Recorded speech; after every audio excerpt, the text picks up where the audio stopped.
এবারে মার্কেট করছেন কার টাকায়? এবারে মার্কেট করতেছি বাবার টাকায়, হাজবেন্ডের টাকায়, আবার শ্বশুরের টাকা, সবার টাকা মিলিয়ে। কে দিচ্ছে আপনাদের? অবদান তো ডেফিনেটলি বাবা মার। এবার আমার মার্কেটে বাজেট 3-3.5 এরকম। আমার বাজেট দিয়েছেন আমার বাবা। আমার বাবার অবদান আমার জীবনে সবচেয়ে বেশি। আমি সবসময় চেষ্টা করে মানে বাজেটের মধ্যে না হলেও আমার স্বপ্ন পূরণ করার। এবারে বাজেট কত?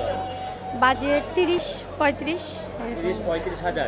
যিনি বাজেটটা দিয়েছেন তার অবদান একটু বলবেন। হ্যাঁ, সেটা আমার বাবা। আসলে আমাদের জন্য কিছু অনুভূতি নাই, এখন সব বাচ্চাদের জন্যই, এই জন্য মার্কেটে আসা, এদের জন্যই সব কিছু ইনশাআল্লাহ।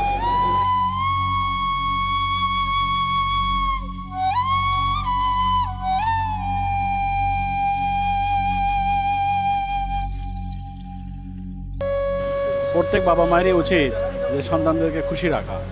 তো প্রত্যেক বাবা মায়ের চেষ্টা করে, সর্বোচ্চ দিয়ে চেষ্টা করে যে তার সন্তান যেন খুশি থাকে। এমনকি মানে নিজেরা কম খরচ করে হলেও ছেলে মেয়ের জন্য সবসময় বেশি খরচ করে, এবং আদর্শ বাবা হিসেবে আমিও তাই করছি। এবারে মার্কেট করছেন কার টাকায়? এবারে মার্কেট করতেছি বাবার টাকায়, হাজবেন্ডের টাকায়, আবার শ্বশুরের টাকা, সবার টাকা মিলিয়ে। আচ্ছা, যাদের টাকায় আপনি মার্কেট করবেন তাদের অবদান একটু যদি বলতেন। তাদের অবদান অবশ্যই আমার বাবা অনেক পরিশ্রম করে রাত 12টার দিকে বা কখনো 1টার দিকে দোকান অফ করে যায়, সেও এখানে বিজনেস করে। তো তাদের টাকার বিনিময়ে আমরা খুশিতে আছি। তো তাদের অবদান তো অবশ্যই আমাদের জন্য অনেক বেশি, সর্বোচ্চ। আচ্ছা, এবারে আমি অ্যাকচুয়ালি ঈদ সম্পর্কে যে হ্যাঁ ঈদ হিসেবেই যে আমার শপিং তা না, আমি সারা বছরই শপিং করি। তো ঈদের বাজেট রেখে আসলে শপিং করা পসিবল না। তবে আমার পার্সোনালি আমি বলতে পারি যে আমার কোনো বাজেট নেই, আমার যখন যেটা পছন্দ আমি সেটাই কিনি। কিন্তু এই বাজেট আপনাদেরকে যে যত দেওয়া হয় তাদের অবদানটা একটু বলতেন। বাজেটটা কে দিচ্ছে আপনাদের? অবদান তো ডেফিনেটলি বাবা মার।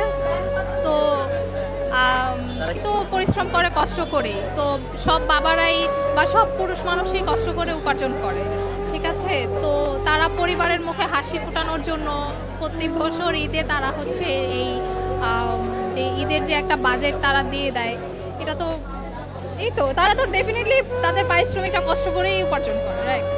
সেক্ষেত্রে আপনাদের থেকে তারা কি পাবে? আমাদের থেকে হ্যাঁ, তারা কি পাওয়ার আশায় থাকে? অবশ্যই তাদেরকে শ্রদ্ধা সম্মান আমরা করি।